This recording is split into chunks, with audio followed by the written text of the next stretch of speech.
Kásì ọmọdé jòjò ètò ẹ̀.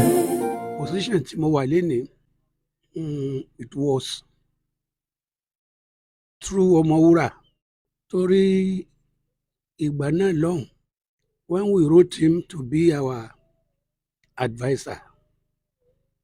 Ó ti jìnnà ọdún mi kéré ń gbà yẹn tí ẹ bá rí i pé ó ń dàbí wọ̀sí tó ń talé ẹni tí ó jẹ́gbọ́n ẹni tí gbogbo ayé dẹ̀ ń fẹ́ tí mo dẹ̀ mọ̀ ń pa orin díẹ̀. Níjọ́ kan mo wá sọ fún wọn, mo ní ẹ̀gbọ́n mi ẹ fi ẹni tí ẹjọ́ ń jà ẹ fi sílẹ̀, ẹ má fún lésì mọ́, ẹ jẹ́ kémi dá lóhùn kí fún lésì. Ta ni wọ́n jọ ń jà sá? Òun pẹ̀lú late Fatai Olowonyo náà bá gbá ẹkú sẹ́rìn kákákákáká ẹ kò gbọ́ ń bọ̀ létí ń wí náà. Ok, Kollington ló máa ń pè yín. Iye òun àdá Fatai yẹn ló ibi tí Kollington ti fẹ́ gbé lórin yìí ó máa fi kọ́ ibi sọ ṣàṣọ gbogbo wọn ṣàkú sẹ́rìn náà. Wọ́n rò pé eré ṣáná ń kakún. Máa sọ fún Adédìgbà kó la bá bókù studio. Àwọn dẹ̀ bẹ̀rẹ̀ practice, à ń ṣe practice ní tiwa, à ń ṣe lọ kó tó di pé ìjọ yẹn kò. Àmọ́ nǹkan tí Ọmọwúrà rò nǹkan ló kàn nígbà tí rẹ́kọ̀dù yẹn jáde onípákò. Orí ọgbọ́n ọmọdé tó wà nínú mi ló jẹ́ kí n ṣáà máa kọrin yẹn bẹ́ẹ̀. Gbogbo ohun tí Ọmọwúrà ò lè sọ pátápátá gbogbo ẹ̀ ni mo sọ.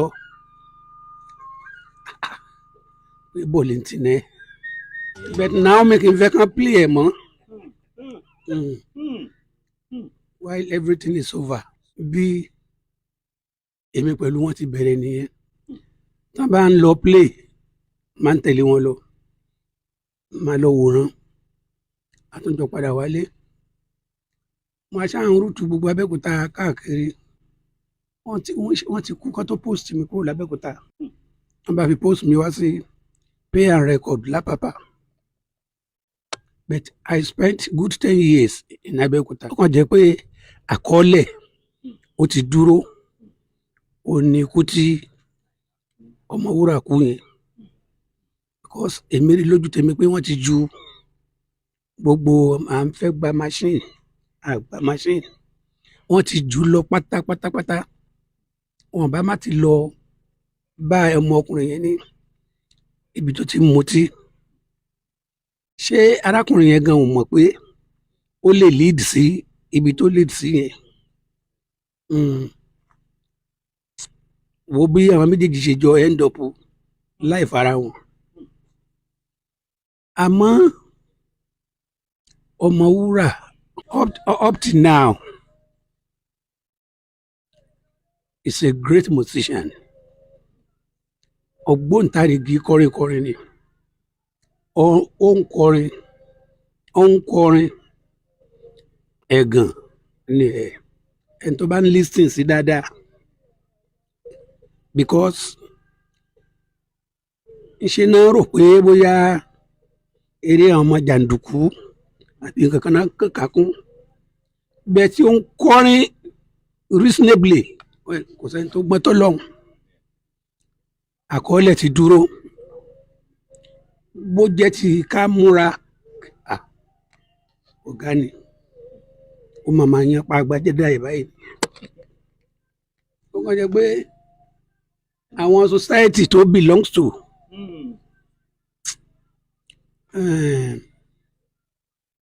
kò sọ́mọ̀wé nínú wọn. So àti ẹ ti lè direct ẹ pé báyìí ni ẹ máa ṣe. A kàn sọ nítorí ẹlẹ́mu àbíbí kan Ayinla láyé padà láyé wà rẹ padà.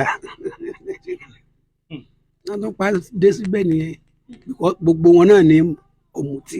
Bàbá ọ̀dà ìjọ tẹ̀yìn gbọ́ páyìnlá kú yẹn ń bolẹ̀ yín wà sá.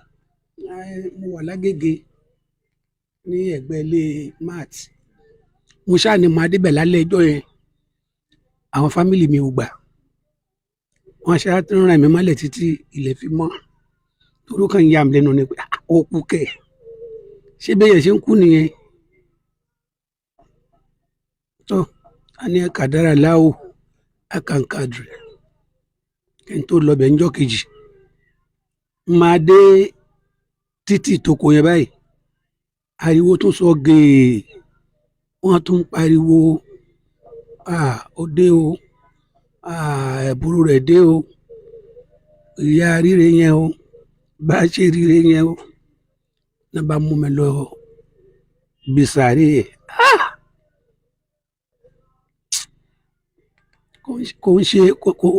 kò kì í ṣe ìtàn rẹ̀ tó yẹ kéèyàn máa sọ because Ayinla great great he is a talented musician. ìmọ̀ràn olè á ní fún àwọn tó ń kọrin lóde òní sá. kò sí mọ̀ràn tí mo ní fún ọ ju pé ìkan ti wà nínú orin gbogbo bá ti dé orin Yorùbá even àti àwọn ọmọ ní hip hop yẹn pàápàá tó bá ti lè jórin Yorùbá ọ̀tẹ̀ ò lè ṣe kó má sí ń bẹ̀ èébú ò lè ṣe kó má sí ń bẹ̀ torí wọ́n ti ń pòwe mélé iná máa pòwe nítorí náà máa ó kò gbọ́ bí ohun kìíní sọ sí ẹ náà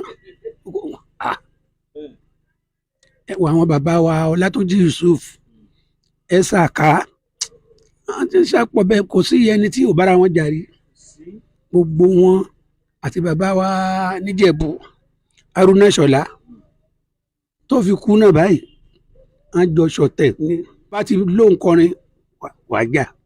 ẹ sọ pé kò sí kíjà máa ṣẹlẹ̀ nínú àwọn olórin now ìgbà tí bàbá Olowonyo ń bú Àyìnlá Ọmọwúrà ń gbà yẹn pé ẹlẹ́wúrẹ́ wọlé o ẹ̀yin wá fún wọn lésì now èsì tẹ́yìn wá fún wọn yẹn ẹ̀yin ní kán má play ẹ̀ mọ́ ṣé àwọn tó wà láyé ń sìn tán bá ṣì ń jà táwọn náà bá dàgbà tán bá lọ àwọn orin yẹn ń kọ kílẹ̀ wá lè fún àwọn èèyàn lámọ̀ràn nípa pé ká máa búra ẹni nínú orin. kán má bára wọn jà mọ́ ihun tó kọjá ó ti kọjá lọ má lè bọ́rọ̀ bá ṣe dùnyàn tó ló ṣe máa sọ̀rọ̀ ló ṣe máa fèsì. He was then a wounded lion. Yes ló fi ń kọ gbogbo orin tó ń kọ yẹn bó ti jẹ́ pé àwọn méjèèjì náà jọ ń búra ìgbà yẹn it was a tough time ká ní máa yẹn ká ló ní ẹni extra power tó lè lò lórí mi ni kò bá lò àmọ́ kò sí ààyè ẹ̀ because I'm a soldier.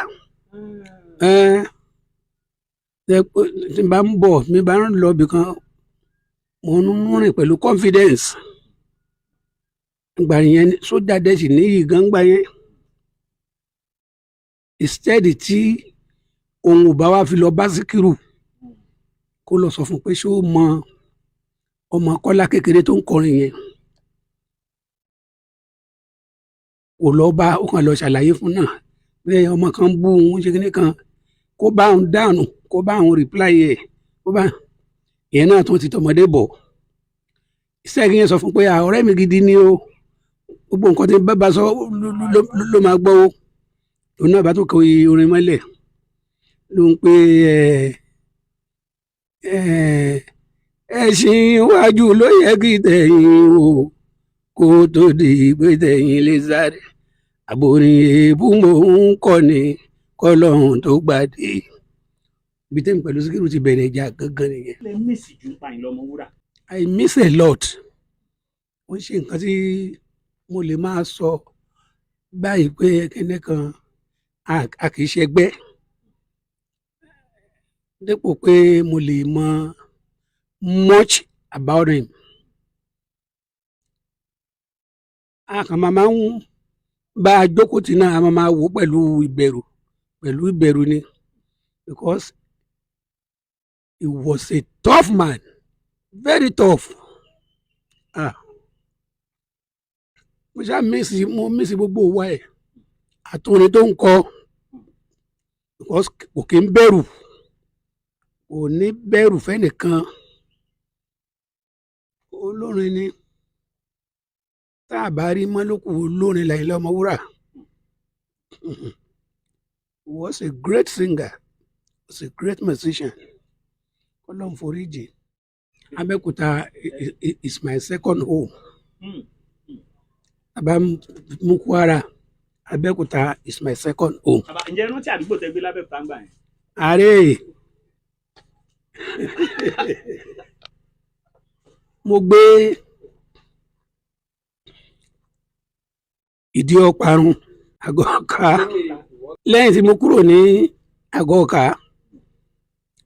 mo tún gbé Àgọ́ Òdo, mo tún gbé Ìta-Àká,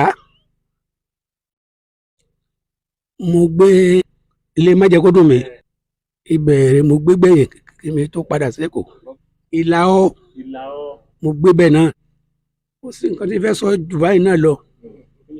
Mo gbé kí gbogbo àwọn tó bá bẹ̀rẹ̀ orin sìn kán mọ nǹkan tó ń ṣe, kán dojúkọ orin wọn dáadáa, because iṣẹ́ orin kò síbi tí ò lè gbé yàn dé. Mo dẹ̀ kí gbogbo àwọn olólùfẹ́ mi pátápátápátá, àtàwọn olólùfẹ́ Ọmọwúrà, àtàwọn olólùfẹ́ Síkírù Àyìndé Barrister. Mo kí gbogbo yín pátápátá, olólùfẹ́ gbogbo fújì lápapọ̀, gbogbo yín mo kí pátápátá. Ọwọ́ yín ò ní relẹ̀, òkèlè máa lọ. Kasnaty sugar, Ọlọ́run á gbé yín sókè, á gbé yín sókè jù bẹ́ẹ̀ ṣe rò lọ. Ẹ ṣètò yẹ ẹ là, ẹ lu, ẹ dàgbà, ẹ ní dàgbà yà, ẹ rí ṣe o.